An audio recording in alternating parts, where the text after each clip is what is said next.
Good evening टेरस, welcome back. तो चलिए देखते हैं कि आज मार्केट ने कैसे परफॉर्म किया है और साथ ही हमारा जो ट्रेड था आज के दिन में उस ट्रेड को भी थोड़ा सा समझने की कोशिश करेंगे।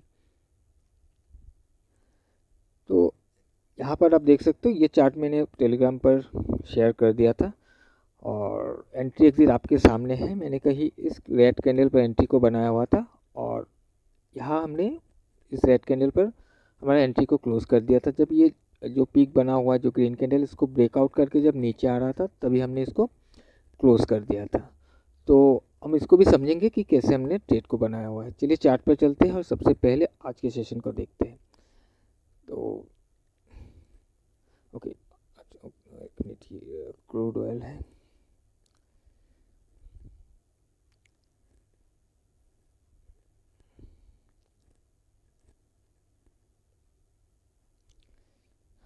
ओके, सो कल हमने डिस्कस किया था कि यहाँ पर मैंने आपको एक रेंज बताया था 19,851 से लेकर 19,758 का एक रेंज बताया था, जो कि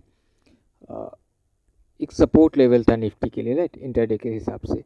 और इसने इसका पिछले दिन ने क्या किया था, इसको ब्रेक करके नीचे आया था। हालांकि इसका क्लोजिंग इसके अंदर हुआ था और हमने ये प्लानिंग किया था कि अगर ये इस रेंज के नीचे कहीं ओपन हो जाता है तो फिर ये जो भी सेलिंग ट्रेंड है ये कंटिन्यू कर सकता है। तो मैं 5 मिनट टाइम फ्रेम पे आपको दिखाता हूँ। सो यहाँ पर अगर आप देखोगे तो इसका ओपनिंग कहीं नीचे था और नीचे ओपनिंग होने के बाद प्राइस ऊपर गया और इस रेजिस्टेंस जोन के अंदर घुसने की कोशिश किया और फिर वहाँ से एक बहुत बड़ा फॉल हमें देखने के, बहुत बड़ा मीन्स एक अच्छा खासा फॉल हमें देखने के लिए मिला है। एक तरफा मूवमेंट आया हुआ है। उसके बाद प्राइस फिर से यहाँ पर रिकवरी किया और इसी रेंज पर जाके टकराया। टकराने के बाद फिर से ये नीचे गिरकर यहाँ कहीं इसने क्लोजिंग दे दिया था। तो अगर मैं यहाँ पर मेरा ट्रेड के लॉजिक को मैं आपको बताऊं, क्योंकि देखिएगा यहाँ पर जब प्राइस ओपन होने के बाद प्राइस नीचे आया, इस लो को ब्रेक नहीं किया था, फिर प्राइस ऊपर गया, फिर नीचे आया, एक हाई लो का फॉर्मेशन किया, फिर यहाँ पर जाके एक नया हाई बनाया। उसके बाद प्राइस जब नीचे आ रहा था तो यहाँ कहीं हमने ट्रेड को बनाया था। अब प्राइस ऐसे आकर ऐसे भी तो घूम सकता था, लेकिन फिर भी हमने यहाँ पर ट्रेड बनाया। इसका क्या रीज़न है? सबसे पहले तो देखिएगा, हमें कहीं ना कहीं पर तो रिस्क लेना ही पड़ेगा ना। या तो हमें बाई करना है या सेल, यानी कि या फिर हमें कॉल साइड में ट्रेड करना है। हम बायर है तो कॉल साइड में ट्रेड करना है या फिर हमें पुट साइड में ट्रेड करना है, कहीं तो हमें करना ही होगा। और मेरा व्यू जैसे कि था कि इस रेंज के नीचे अगर ओपन होता है तो ये फॉल कर सकता है, सबसे पहला।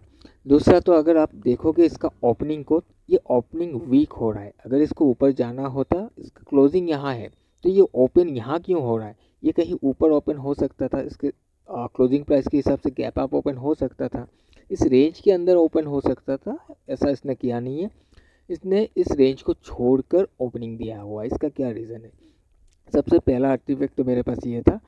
तो उसके बाद प्राइस ऐसे ऊपर गया और जाने के बाद अगर आप ध्यान से देखोगे, ये कल का जो भी क्लोजिंग था, इस क्लोजिंग के आसपास जाने के बाद इसने एक ट्रेंड का कंफर्मेशन कुछ इस तरीके से दिया हुआ है। मैं थोड़ा सा इसको बड़ा करके आपको दिखाता हूँ, तब आपको दिखाई देगा। सो देखिएगा, यहाँ पर एक पीक बनाया हुआ है, फिर जाके यहाँ एक लो बनाया, फिर जाके यहाँ एक हाई बनाया, फिर एक लो बनाया। अगर आप इसको ऐसे करके एक जिगजैग को जोड़ोगे तो कुछ इस तरीके का एक ट्रेंड हमें नज़र आ रहा है। यानी कि यहाँ पर हमें ये ट्रेंड का कंफर्मेशन दे दिया है। अगर हम सेल साइड में जाना चाह रहे हैं तो हमें सेलिंग के लिए कंफर्मेशन दे दिया है। अब हमारा ट्रेड लेने के बाद हो सकता है हमारा ये ट्रेड फेल हो जाए, ऊपर भी जा सकता था, लेकिन कंफर्मेशन के हिसाब से हमने ट्रेड किया। यहाँ कहीं हमने हमारा ट्रेड को बनाया और फिर प्राइस देखिएगा एक तरफा यहाँ से मूव किया और फिर थोड़ा सा जैसे यहाँ पर घूम के जा रहा था, तो मैंने यहाँ पर अपना ट्रेड को क्लोज कर दिया था। और उसके बाद आप देख सकते हो फिर से ऊपर गया, फिर से नीचे आया। इस जो भी रेंज था, रेंज के बाहर ये जा नहीं पाया है। इसी के साथ अगर हम बैंक निफ्टी को देखें, सो बैंक निफ्टी में हमने प्लान किया था कि बैंक निफ्टी अगर ये 46,000 के नीचे आ जाता है तो यहाँ से एक फॉल हमें नज़र आ सकता है और बाइंग के लिए हम कहीं इस लेवल के ऊपर 46 टू 56 के ऊपर से ही हम बाइंग का प्लान कर सकते हैं। तो आज बैंक निफ्टी में उतना कुछ खास हुआ नहीं है अगर आप देखोगे। एक्चुअली इसका रीज़न क्या है, इसका ओपनिंग पहला तो रेंज बाउंड ओपन था। रेंज बाउंड मीन्स ये जो भी मैंने रेंज आपको बताया था, इस रेंज के अंदर ओपन हुआ और ये इस एरिया पर सपोर्ट फॉर्म कर लिया था, सपोर्ट लेके ये उठा हुआ था। अगर ये यहाँ पर थोड़ा सा कंसोलिडेट करके ये गिरता, नीचे ब्रेकआउट कर देता तो ये फिर फॉल कर सकता था, लेकिन यहाँ से ये बाउंस कर गया। बाउंस करने के बाद फिर ये भी लगभग अपने क्लोजिंग प्राइस के आसपास गया था। और इसी के साथ देखोगे तो कल का एक इम्पॉर्टेंट कैंडल था ये वाला। इस कैंडल से इसने रेजिस्टेंस लिया, रेजिस्टेंस लेने के बाद ऐसे नीचे आया, फिर रिट्रेस किया, उसी जगह पर जाकर टकराया, फिर ये गिरा और एक ही शॉट में इसने ब्रेकआउट करके नीचे आ गया। अब यहाँ पर थोड़ा बहुत अगर कंसोलिडेट हो जाता तो हो सकता है ये जो फॉल है ये और भी थोड़ा हमें देखने के लिए मिलता, लेकिन ऐसा हुआ नहीं है। ये कहीं यहाँ पर आके कंसोलिडेशन किया, फिर ये यहाँ से थोड़ा सा रिकवरी करने की कोशिश किया, फिर कुछ इस तरीके से यहाँ पर कहीं क्लोजिंग दे दिया है। अब देखिएगा, मैं कल के लिए देखिए बैंक निफ्टी में थोड़ा सा इंटरेस्टेड हूँ और वो भी सेल साइड के लिए। इसका रीज़न क्या है, ये 46,000 को ब्रेक करके नीचे क्लोजिंग दिया है पहला।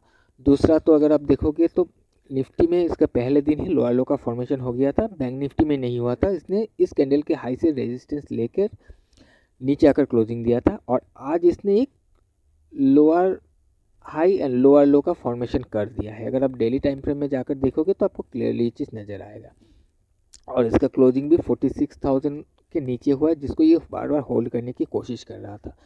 तो कल अगर इसके नीचे ओपन होता है तो हम 46,000 के नीचे अगर कंफर्मेशन मिलता है तो हो सकता है कल के दिन में ये लेवल अचीव हो जाए, जो मैं लास्ट वीडियो में मैंने आपको बताया था, ये लेवल अचीव हो सकता है।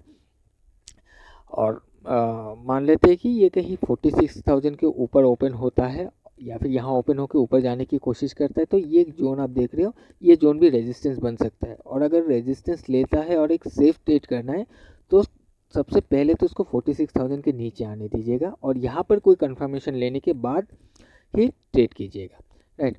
और बाइंग के लिए देखिएगा, अगर बाई करना है तो इसके ऊपर से किया जा सकता है, इस एरिया के ऊपर से, लेकिन थोड़ा बहुत फिर भी ये एरिया दिक्कत दे सकता है, राइट। और ऊपर से ये पहली बार ऐसा हुआ है, मैं आपको डेली टाइम फ्रेम में दिखा देता हूँ तो आपको समझ में आएगा। देखिएगा, यहाँ से जब उठकर ये टॉप बना है, ये पहला ऐसा है कि इसने एक लोअर लो का फॉर्मेशन किया, लोअर लो लोअर आएगा। तो मुझे ऐसा लग रहा है कि ये कल फॉल करके एटलीस्ट ये जो हाई है, इस हाई को एक बार विजिट कर सकता है, जो मैं 45,655 का लेवल बता रहा हूँ, यहाँ तक ये टकरा सकता है। तो अब देखते हैं कल के दिन में मार्केट कैसा ओपन कहाँ पर होता है और क्या परफॉर्म करता है, क्योंकि मार्केट ओपनिंग में हमें थोड़ा सा समझ में आ जाएगा कि कैसा हो सकता है मार्केट। अगर यहाँ कहीं नीचे ओपन होता है तो काफ़ी अच्छा हो जाएगा। अगर ये फिर ऊपर भी जाने की कोशिश करता है तो ये डेफिनेटली रेजिस्टेंस लेकर नीचे आने की कोशिश करेगा और हम कोशिश करेंगे 46,000 के नीचे ही बाई करने के लिए, यानी कि सेल करने के लिए, पुट बाई करने के लिए, राइट। सो आई होप कि आपको समझ में आया होगा कि बैंक निफ्टी में कैसे हमें ट्रेड करना है। और मैं इंटरेस्टेड हूँ कल के दिन में बैंक निफ्टी में ट्रेड करने के लिए, और जिस वजह से मैंने आपको बैंक निफ्टी का ही दिखाया हुआ है। तो चलिए आज के लिए इतना ही, हम मिलते हैं एक नए वीडियो में। Till then bye bye.